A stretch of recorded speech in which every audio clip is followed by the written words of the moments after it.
Let me go straight to Washington, D.C., where Lisa Curtis is joining us. She's the director of the Indo-Pacific Security Program at the Center for a New American Security. Ma'am, thank you so much for speaking to NDTV.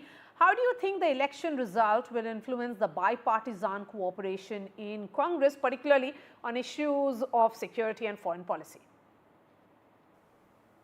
Well, we see that the Republicans are now holding the majority in the Senate, and we don't know the results of the House race yet and whether the Republicans will continue to hold the House. So we need to see what happens there.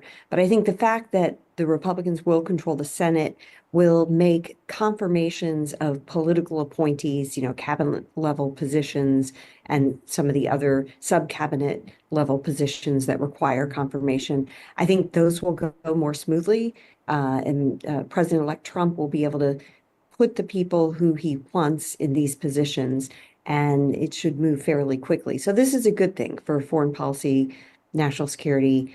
This is good for continuity in U.S. policy. So I think that's one thing that we're likely to see.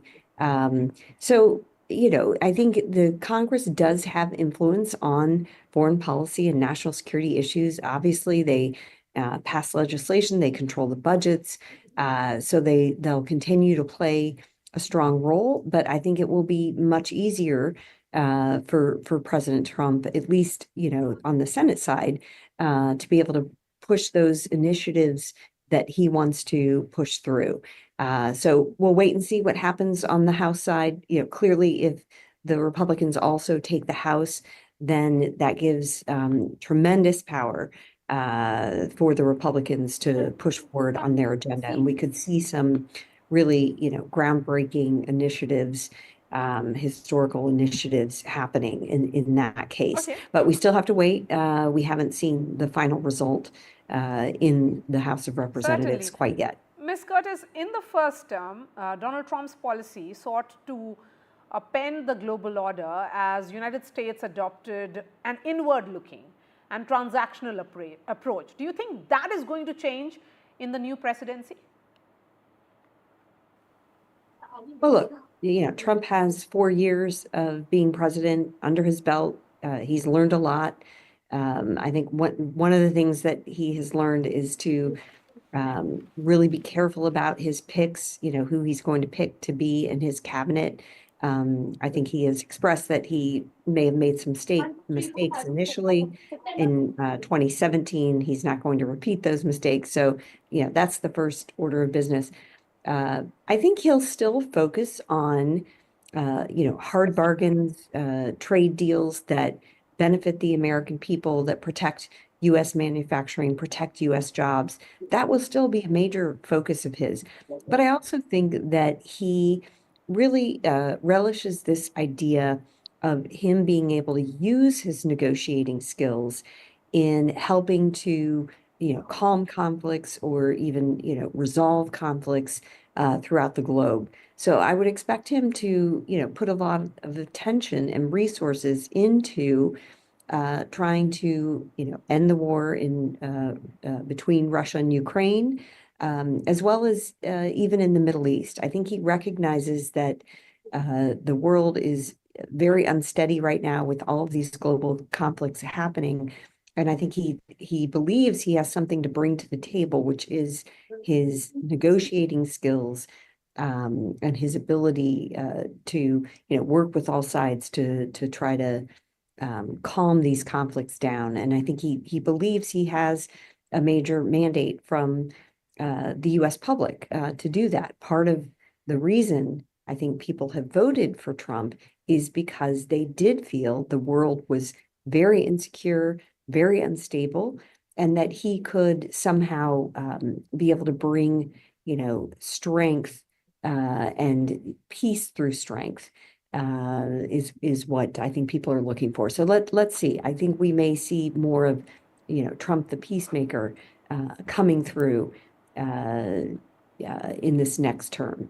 Okay, you have made a prediction which is going to be, which is being seen, which will be seen as very fantastic in the sense that Trump the peacemaker. So let's talk about that, Ms. Curtis.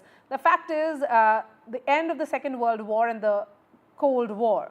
United States had shepherded the world order through its military might and also set rules for global order, global trade order and commerce.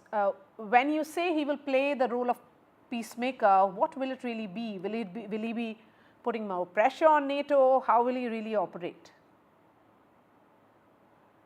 Well, I think what I'm saying is, there is very much this idea of peace through strength.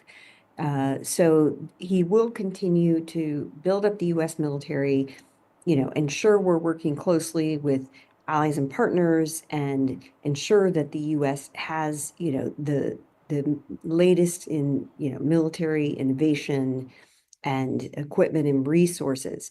But at the same time, I think he will try to use his leadership, his negotiating skills to try to calm the conflicts that are happening throughout the world.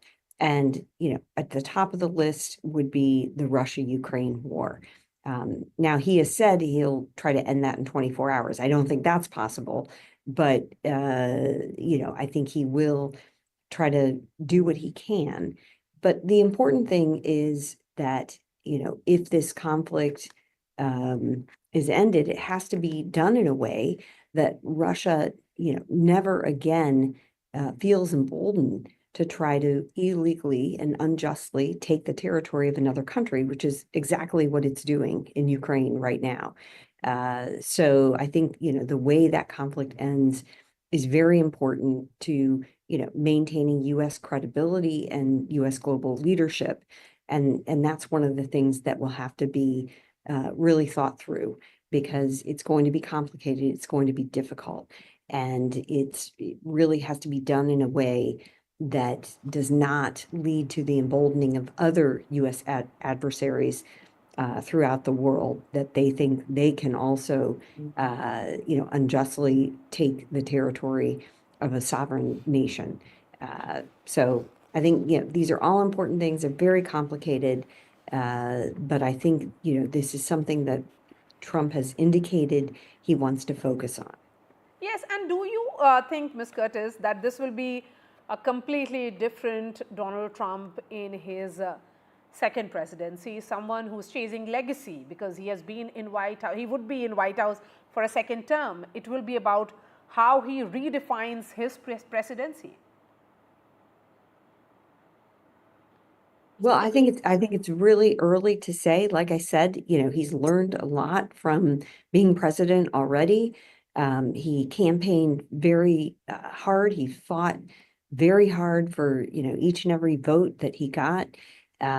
So I think, he wants to, do what he can for the American people.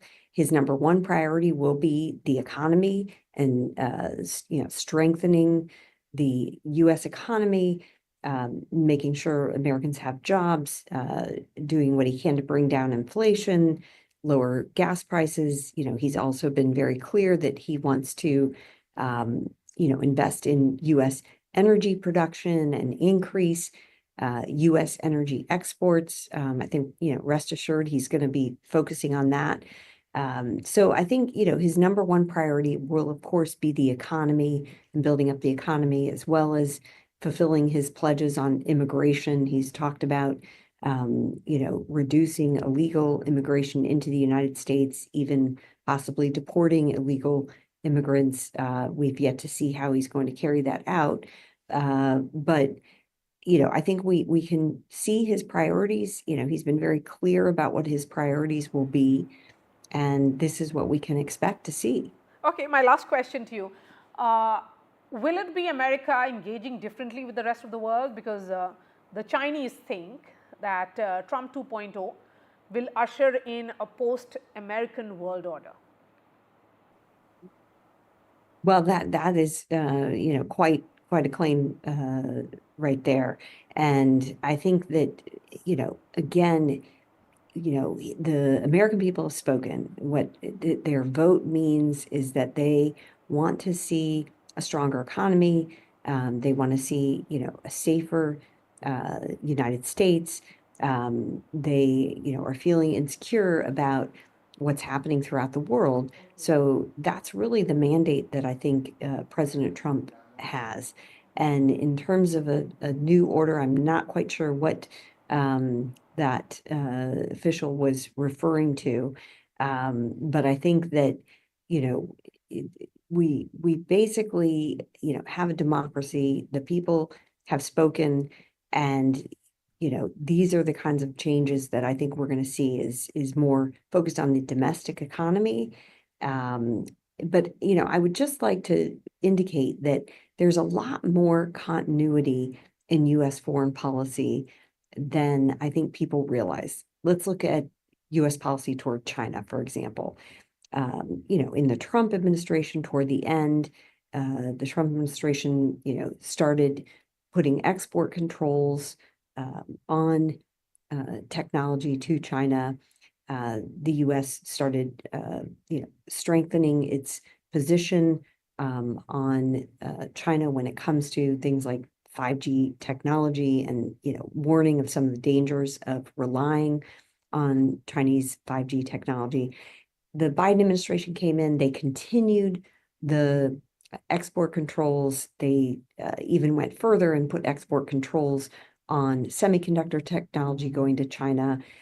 They kept the tariffs. The Biden administration kept the Trump tariffs, and continued to carry forward initiatives like the Quad. And so I think we're going to see more continuity than change when it comes to policies toward China, toward the Indo-Pacific. So I'm not sure that we can expect much difference when it comes to at least the China and Indo-Pacific policies. All right, Lisa Curtis, thank you so much for joining us.